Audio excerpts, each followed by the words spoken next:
Hello बच्चों, कैसे हैं आप लोग। उम्मीद करते हैं अच्छे होंगे आप लोग तथा बोर्ड परीक्षा की तैयारी आपकी काफी अच्छी चल रही होगी। आज स्टूडेंट्स हम चैप्टर नंबर 10 तरंग प्रकाशिकी इसके इस चैप्टर के जितने भी इंपॉर्टेंट क्वेश्चन हैं 1 या 2 नंबर में स्टूडेंट्स जो पूछे जाने वाले वो आपको बताएंगे। ठीक है, यदि वीडियो अच्छा लगे तो प्लीज हमारे चैनल को सब्सक्राइब कर लीजिएगा। ठीक है, तो स्टूडेंट्स पहला हमने क्वेश्चन लिया है जो कि काफी बार पूछा गया है। पहला क्वेश्चन है प्रकाश के व्यतिकरण से क्या तात्पर्य है। व्यतिकरण से क्या तात्पर्य है। और ये स्टूडेंट्स क्वेश्चन जो है ये पूछा गया है 2012 में, लिख भी देते हैं 13 में, 2019 में और 2020 में 2 सेट में स्टूडेंट्स ये क्वेश्चन पूछा गया है। परिभाषा काफी सरल है, परिभाषा सुन लीजिएगा पहले। जब किसी माध्यम में एक ही आवृत्ति की एवं लगभग समान आयाम की 2 तरंगे एक साथ एक दिशा में चलती हैं, ठीक है, तो उनके अध्यारोपण से बनने वाली तरंग की तीव्रता कुछ बिंदुओं पर अधिकतम तथा कुछ बिंदुओं पर न्यूनतम होती है। ठीक है, तो इस घटना को प्रकाश का व्यतिकरण कहते हैं। इंपॉर्टेंट परिभाषा है। और इसमें यह ध्यान रखना, जिन बिंदुओं पर जो तीव्रता है अधिकतम होती है उसे संपोषी व्यतिकरण कहते हैं, जिन बिंदुओं पर तीव्रता न्यूनतम होती है उसको विनाशी व्यतिकरण कहते हैं। यह भी ध्यान रखना क्योंकि स्टूडेंट्स इसमें संपोषी व्यतिकरण और विनाशी व्यतिकरण भी पूछा जाता है। तो ठीक है, लिख देते हैं परिभाषा ध्यान रखना। परिभाषा क्या है, जब किसी भी माध्यम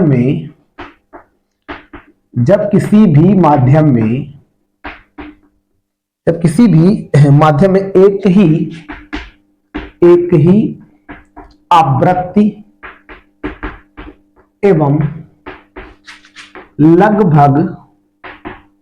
लगभग समान आयाम की 2 तरंगे एक साथ एक ही दिशा में चलती हैं,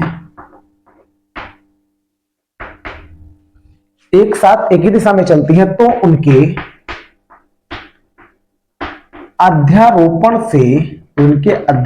से उत्पन्न तरंग की तीव्रता कुछ बिंदुओं पर, परिभाषा स्टूडेंट इंपॉर्टेंट है, समझ लेना, कुछ बिंदुओं पर अधिकतम एवं कुछ बिंदुओं पर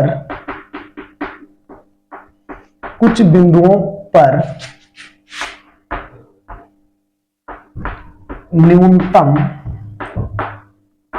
होती है। इस घटना को प्रकाश का व्यतिकरण कहते हैं। ठीक है स्टूडेंट्स, इंपॉर्टेंट परिभाषा है, नोट बेस्ड पे ध्यान रखना। अभी बताया था आपको, जिन बिंदुओं पर तरंग की तीव्रता अधिकतम होती है, ठीक है, उसे संपोषी व्यतिकरण कहते हैं। और जिन बिंदुओं पर तरंग की तीव्रता अधिकतम यानी कम होती है, ठीक है, या नहीं होती है, ना के बराबर होती है, ठीक है, तो उसे हम विनाशी व्यतिकरण कहते हैं। ध्यान रखना, अधिकतम और न्यूनतम वाली बात ध्यान रखना, तो वही हमको लिखना है। तो स्टूडेंट्स इसमें लिख देते हैं, जिन बिंदुओं पर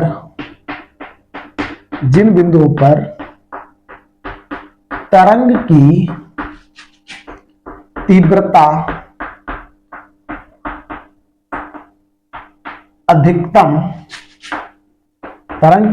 अधिकतम होती है उसे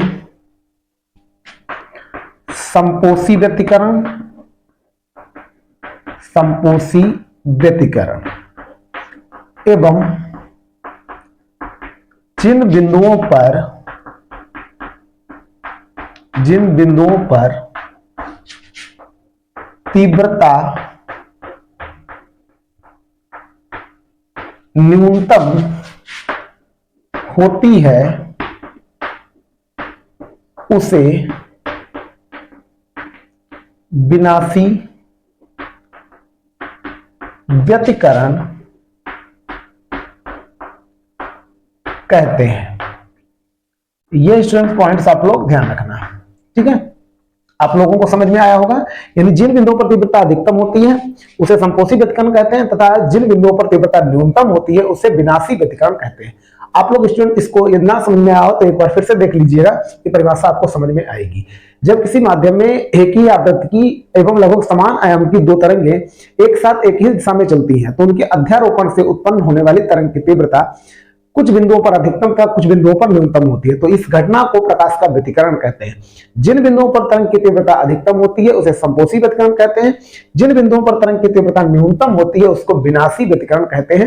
ये स्टूडेंट्स आप लोग ध्यान रखोगे। आप लोग इसका स्क्रीनशॉट ले लीजिएगा, ठीक है। अब देखिएगा स्टूडेंट्स, क्वेश्चन नंबर 2। ये जितने भी क्वेश्चन बताएंगे सब बोर्ड परीक्षा में पूछे जा चुके हैं, सब प्रीवियस ईयर हैं और काफी बार स्टूडेंट क्वेश्चन पूछे जा चुके हैं, ठीक है। आप लोग ध्यान रखना। अगला क्वेश्चन क्या है, फिर इसके बाद स्टूडेंट न्यूमेरिकल भी आपके लगवाएंगे जो इंपॉर्टेंट हैं, जो पूछे जा चुके हैं। अगला क्वेश्चन है क्वेश्चन नंबर 2। क्वेश्चन नंबर 2 है कला संबद्ध स्रोतों से आप क्या समझते हैं। ठीक है स्टूडेंट्स, ये हमारा क्वेश्चन है, कला संबंध स्रोतों से आप क्या समझते हैं।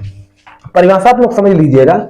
यदि किसी भी प्रकार प्रकाश के एक मूल स्रोत को, ठीक, एक मूल स्रोत के दो स्रोत बना लिए जाए, ठीक है, तो उसमें यदि एक स्रोत की कला में परिवर्तन होता है तो ठीक वैसा ही परिवर्तन दूसरा जो स्रोत बनाया गया है उसमें भी वैसा ही होगा, ठीक है।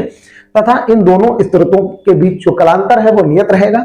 तो ऐसे स्रोतों को कला संबद्ध स्रोत कहते हैं। परिभाषा स्टूडेंट्स काफी सरल है, आप लोग ध्यान रखना, ठीक है। और ये स्टूडेंट्स क्वेश्चन 2016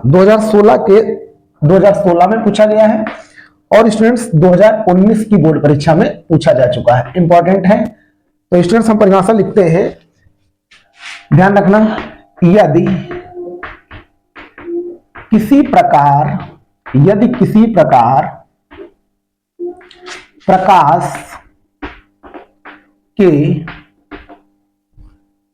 के एक मूल स्रोत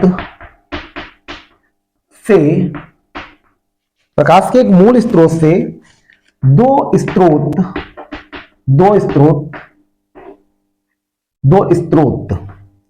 ठीक है स्टूडेंट्स, ध्यान रखना। दो स्रोत बना लिए जाएं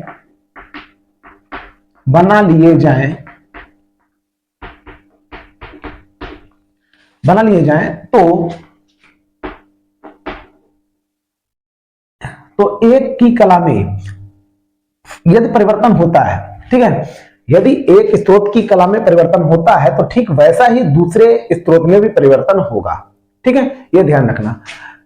ये दो स्रोत बना लिए जाएं तो यदि एक स्रोत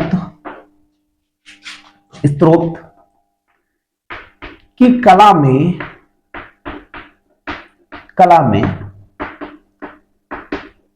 परिवर्तन होता है तो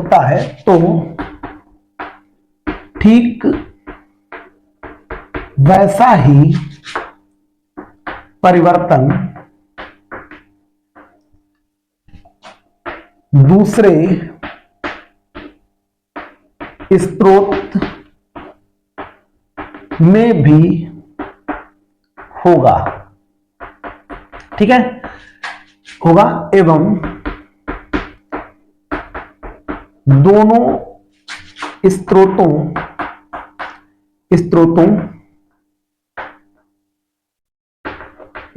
के बीच कलांतर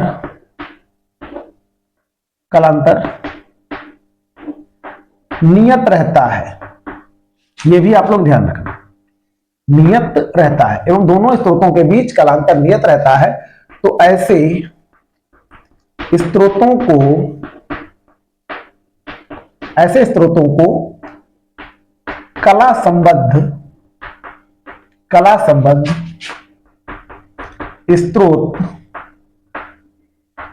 कहते हैं। ठीक है, या ऐसे स्त्रोत कला संबंध स्त्रोत कहलाते हैं। ठीक है, ये स्टूडेंट आपको समझ में आया होगा।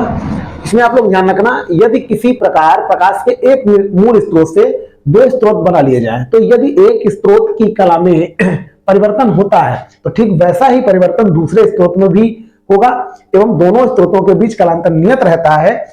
तो ऐसे स्त्रोतों को कला संबंध स्त्रोत कहते हैं। तो स्त्रोतों को कला संबंध स्त्रोत कहते हैं। ये स्टूडेंट्स आप लोग ध्यान रखना। आप लोग इसका स्क्रीनशॉट ले लीजिएगा या इसको नोट कर लीजिए, काफी इंपॉर्टेंट है। 2016 और 2019 के बोर्ड एग्जाम में स्टूडेंट ये क्वेश्चन पूछा गया है। अब देखिए अगला क्वेश्चन जो स्टूडेंट्स है वो हमने एक न्यूमेरिकल लिया हुआ है। ये पूछा गया है 2011 की बोर्ड परीक्षा में स्टूडेंट्स आया है, तो आप लोग इसको लिख लीजिएगा। अब देखिएगा क्वेश्चन नंबर 3। क्वेश्चन नंबर 3 क्या है, इंपॉर्टेंट है, न्यूमेरिकल है। क्वेश्चन नंबर 3 क्या है? क्वेश्चन नंबर 3 है समान आवृत्ति की दो तरंगों, समान आवृत्ति की दो तरंगों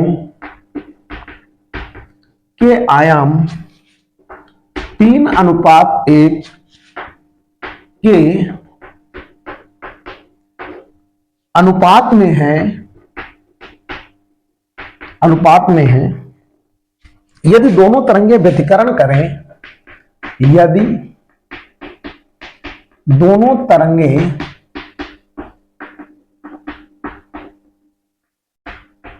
व्यतिकरण करें तो अधिकतम एवं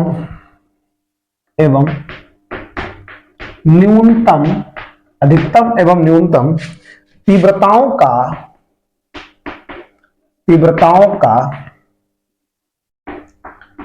अनुपात ज्ञात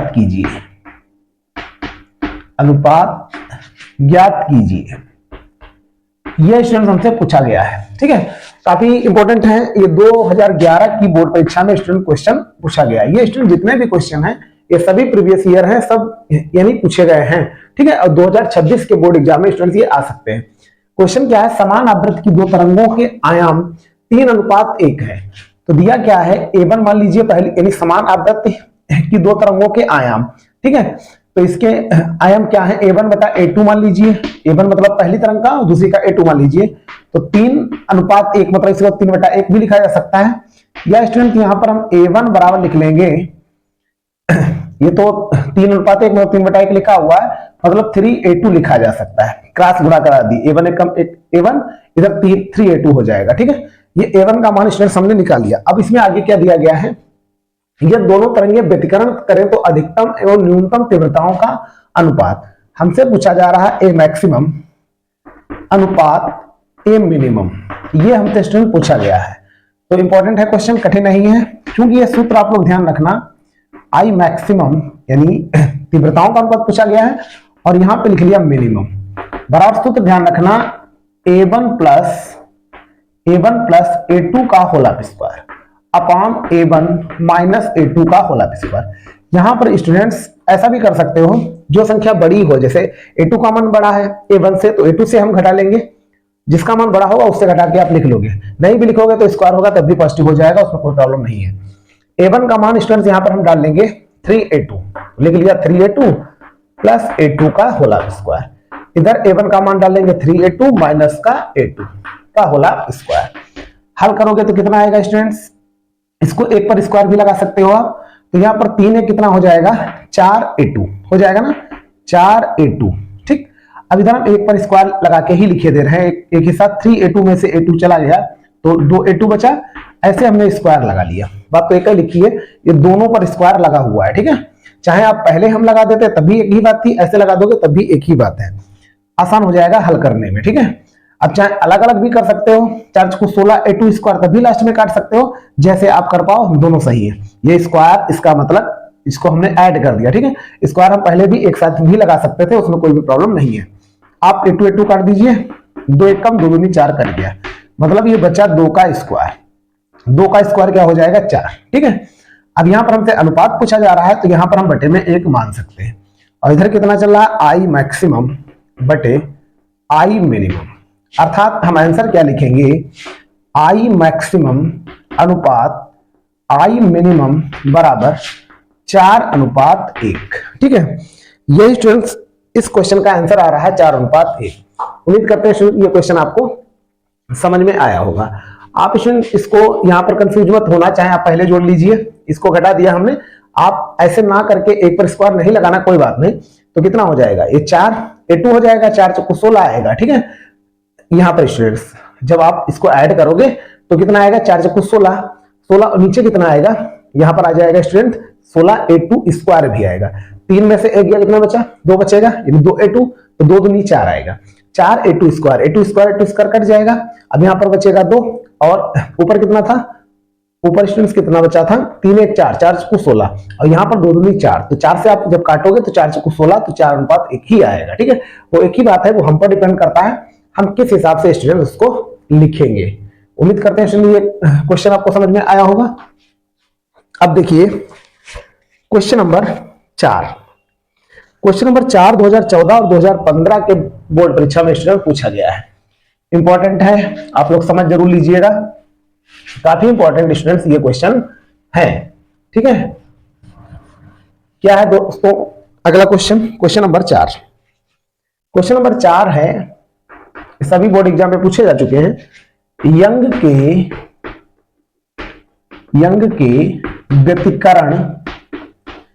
के व्यतिकरण प्रयोग में 6000 एंगस्ट्रॉम तरंग दैर्ध्य, 6000 एंगस्ट्रॉम तरंग दैर्ध्य के प्रकाश के लिए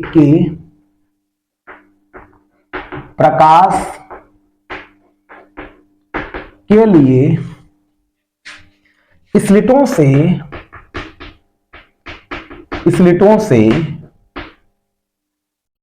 1 मीटर की दूरी पर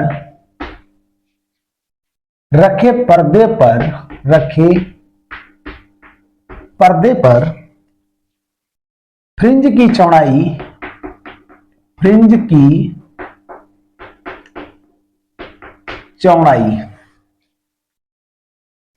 कितनी है स्टूडेंट्स, 0.06 सेंटीमीटर है, 0.06 सेंटीमीटर है। इसी स्थिति में 5000 एंगस्ट्रॉम तरंगदैर्ध्य का प्रकाश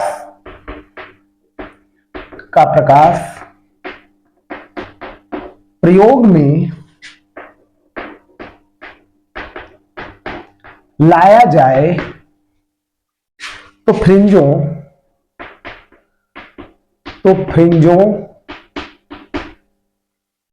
की चौड़ाई कितनी होगी, फ्रिंजों की चौड़ाई कितनी होगी, ये स्टूडेंट्स हमसे पूछा जा रहा है। इंपॉर्टेंट है स्टूडेंट्स, कठिन नहीं है, 2014 और 2015 के बोर्ड एग्जाम में पूछा गया है। ठीक है, इंपॉर्टेंट है, आप लोग समझ लीजिएगा। ठीक है, उम्मीद करते हैं ये क्वेश्चन आपको समझ में आया होगा। है क्या, यंग के व्यतिकरण प्रयोग में 6000 एंगस्ट्रॉम तरंगदैर्ध्य के एक प्रकाश के लिए, यहां पर स्टूडेंट्स लैम्डा बराबर लिख लेंगे 6000 एंगस्ट्रॉम। हल करिए आप, 6000 गुणे 10⁻⁻10 मीटर तो 6 गुणे 10 की पावर माइनस 7 मीटर, ये हो गया 1 मीटर की दूरी पर। ये स्टूडेंट्स हो जाएगा, स्लिटों के बीच की दूरी लिखा है, कैपिटल डी लिखेंगे 1 मीटर। फ्रिंज की चौड़ाई स्मॉल w बराबर कितना है स्टूडेंट, 0.06 सेंटीमीटर। आप इसे मीटर में कन्वर्ट कर लीजिए, तो 0.06 गुणे 10 की पावर माइनस 2 मीटर। और हल करोगे तो यहां पर स्टूडेंट पॉइंट हटाओगे, नीचे 2 जीरो बढ़ जाएंगे ना, तो यहां ऊपर जाएगा माइनस का हो जाएगा, मतलब 6 गुणे 10 की पावर माइनस 4 ये मीटर हो जाएगा। ये है स्मॉल w। ठीक है, अब स्टूडेंट हमसे क्या पूछा जा रहा है, अगली स्थिति दी गई है, इसी स्थिति में 5000 एंगस्ट्रॉम तरंग का प्रकाश प्रयोग में लाया जाए तो फ्रिंजों की चौड़ाई कितनी होगी, स्मॉल w पूछा जा रहा है। यहां पर स्टूडेंट हम कर देते हैं फर्स्ट केस। ठीक है, आप लोग ये समझ लेना और फिर आगे हम सेकंड केस में इसको हल करेंगे। तो सबसे पहले स्टूडेंट ध्यान रखना, एक फार्मूला होता है फ्रिंज चौड़ाई, यानी स्टूडेंट क्या पूछा जा रहा है कि इसकी फ्रिंज चौड़ाई स्मॉल w बराबर सूत्र होता है D lambda upon small D. Capital D स्लिटों के बीच की दूरी होती है। ठीक है स्टूडेंट, ध्यान रखना। तो यहां से हम स्मॉल डी का मान ज्ञात करेंगे। स्मॉल w का मान है 6 गुणे 10 की पावर माइनस 4, कैपिटल डी का मान 1, लैम्डा का मान है 6 गुणे 10 की पावर माइनस 7, स्मॉल डी का मान यहां से हम ज्ञात करेंगे। तो डी बराबर आ जाएगा कितना, 1 गुणे 6 गुणे 10 की पावर माइनस 7 बटे में लिख लोगे आप 6 गुणे 10 की पावर माइनस 4, ये कट गया। ठीक है, तो यहां पर 10 की पावर माइनस 7 ये ऊपर जाएगा, प्लस का 4 हो जाएगा, तो 10 की पावर माइनस 3। ठीक है, ये स्टूडेंट्स ये क्या है इसको चेक भी कर लेते हैं। तो स्मॉल डी बराबर 10 की पावर माइनस 3 ही स्टूडेंट्स आया है मीटर। लेकिन अब हमसे पूछा क्या जा रहा है कि इसी स्थिति में, मतलब ये डी का यूज करके, ठीक है, लैम्डा का मान इसमें दे रखा है 5000 एंगस्ट्रॉम, तब हमसे पूछा जा रहा है फ्रिंजों की चौड़ाई, मतलब स्मॉल डी हमसे पूछा जा रहा है। अब इसमें यही हम फार्मूला यूज करके लगाएंगे, लेकिन इस डी का हम प्रयोग कर लेंगे, हमसे स्मॉल w ज्ञात करना है। ये हम नहीं लिखेंगे अब स्मॉल w, ठीक है, क्योंकि यही हमको फाइंड करना है। तो यहां पर सेकेंड स्थिति में क्या है, यहां पे लिख लेते हैं सेकेंड केस।